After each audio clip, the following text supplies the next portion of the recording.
Alrighty, folks, this is kind of go over the last chapter 24, I believe it is, which covers quite a bit of information. So I'm going to kind of click right along here. So you've studied up to this point in time the Zimmerman note and the causes of the war, and finally the U.S. gets involved. And then last week you looked at the technology of the war. So now we're looking at war at the home front. And so our government had to basically get ready to go to war. So they created what's called the War Industries Board.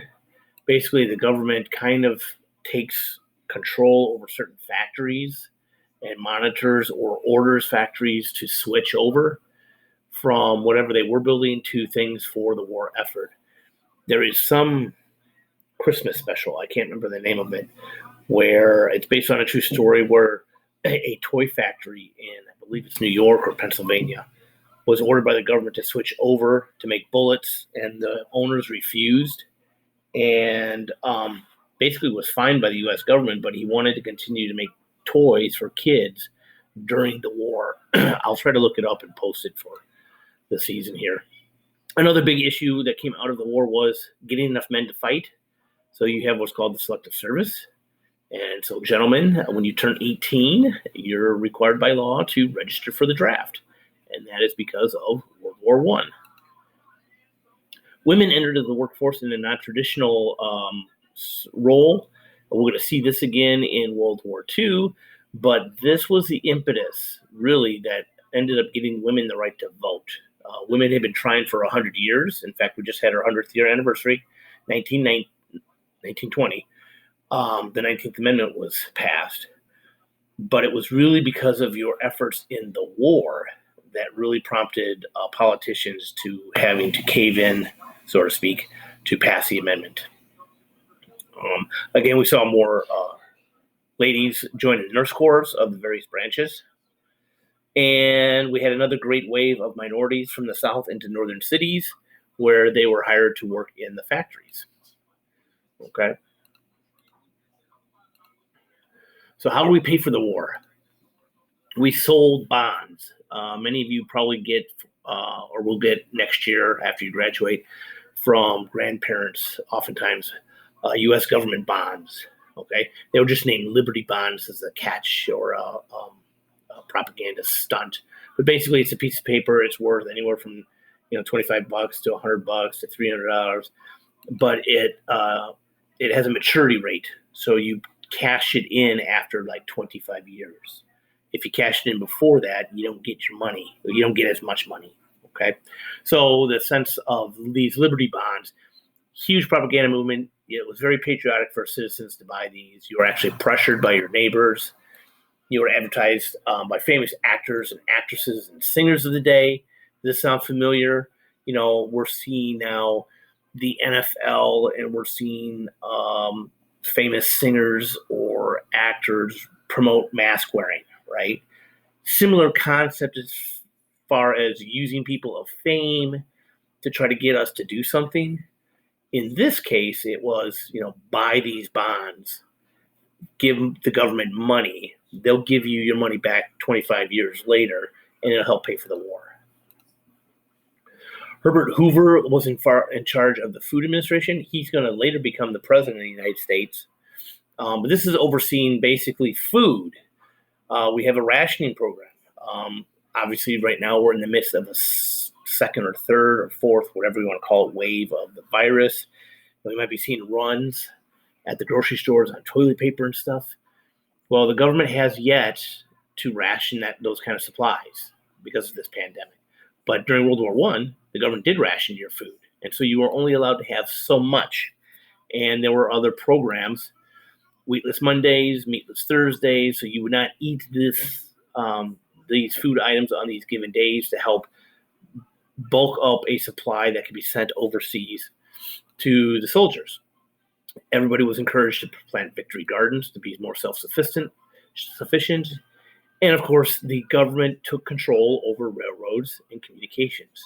Think about that. If the government tried to take control over texting or TikTok or Facebook because of, in this case, a pandemic. Have they done that? No. Has there been hints of that? There's been hints of shutting them down. And so that's a lesser version of this. But, in times of war, you will always see the government expand their control. So how do we promote the war? Again, this sounds very, very dangerous. Committee on Public Information, right? This is where the government now takes an active role in censoring the media, okay? And that basically it was used to really prop up the war effort. The war is good. You have to support our troops. The enemy is bad at horrific levels. And so they would use advertising techniques and propaganda, really sophisticated at undermining human psychology and our thoughts and feelings. Okay. These are typically seen in dictatorships. Okay. It's quite common, in fact, in dictatorships. And we'll see this again under Hitler with his Hitler Youth Program and his massive propaganda program. So the fact that the United States is doing this during World War I, becomes very problematic for democracy. Okay, this was also the very first time that the war was captured on film, in the sense of moving pictures. The Civil War was photographed. This one was put in moving pictures. So propaganda. Normally, if we had time, we would do more activities looking at this kind of stuff. But if you can, just take a look, okay, at the imagery that's happening here. Okay, destroy this mad brute, and you've got a large ape-like figure. Okay, his club says culture, and it's all muddied or bloodied up at the end. He's wearing a Kraut or a German helmet, and of course, he has this blonde-haired, blue-dressed, half-naked lady. Okay, and he's coming out on top of America. And so the insinuation here is really negative, that the Germans are going to come over here, they're going to destroy our culture, and they're going to rape our women. Okay, and this is kind of in your face. Obviously, if you're of German American descent and understand at this point in time, we probably have a third of our country German Americans. Okay, this really flies in the face to you. Here again, we have another insinuation of rape, okay, where you've got a Hun or a German soldier pressuring this mother and child, but the act is being stopped by this heroic, very strong, tall, Western jaw, very American-looking guy, Halt the Hun, okay? So if you buy bonds, you're going to stop this. Other methods was just patriotic virtue. It's your duty as an American. So we saw the anti-German. We could see here in this, got Lady Liberty planting freedom, grow your own vegetables. But it went further than that. In schools, students never are stopped listening to, learning to play Beethoven. Okay, anything German was put on the back burners.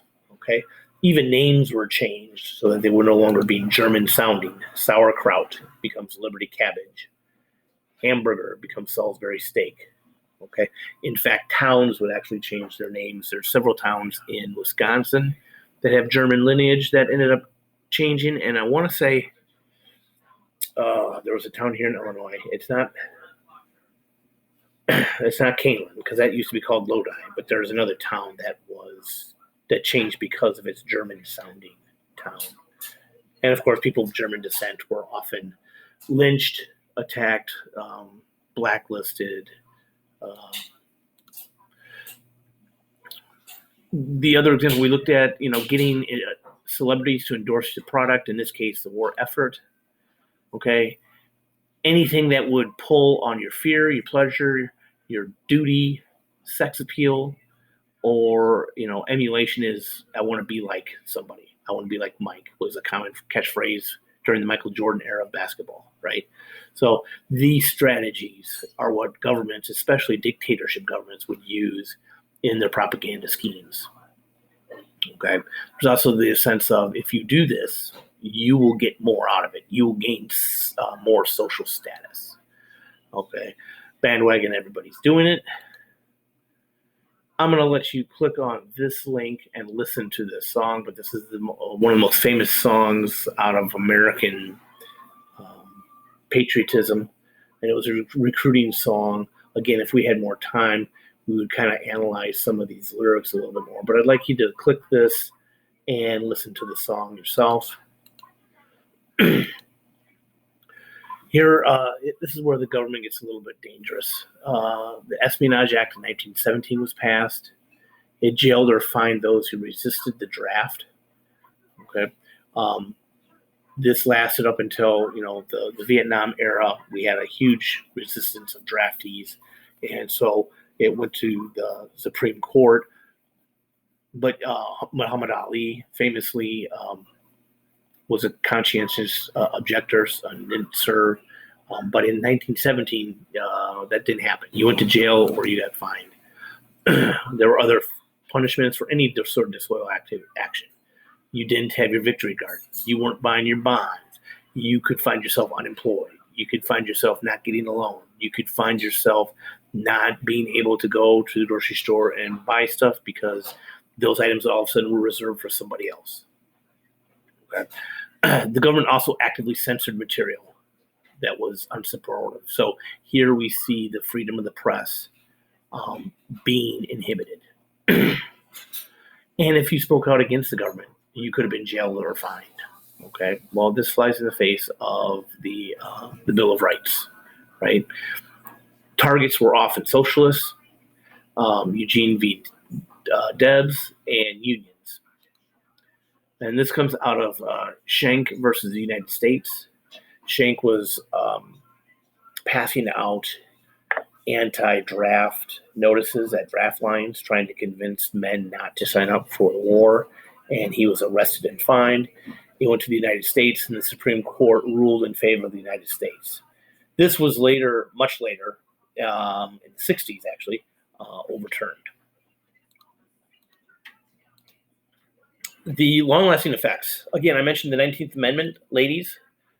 Because of your efforts in the factories, President Wilson was pretty much put in a position where he had to really support finally the suffrage movement, and ladies got the right to vote in 1920. The ACLU was founded, American Civil Liberties Union.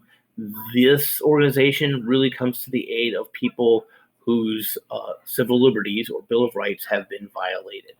And of course, they're founded out of the Schneck or Schenck versus the United States and other instances where people were jailed, fined, or beaten because of their freedom of thought.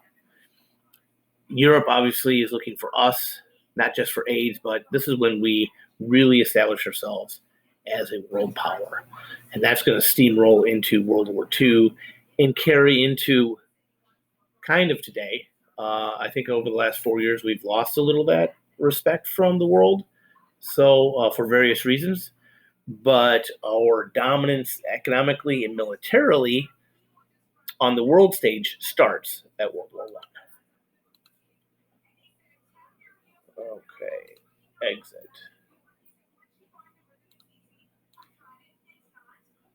And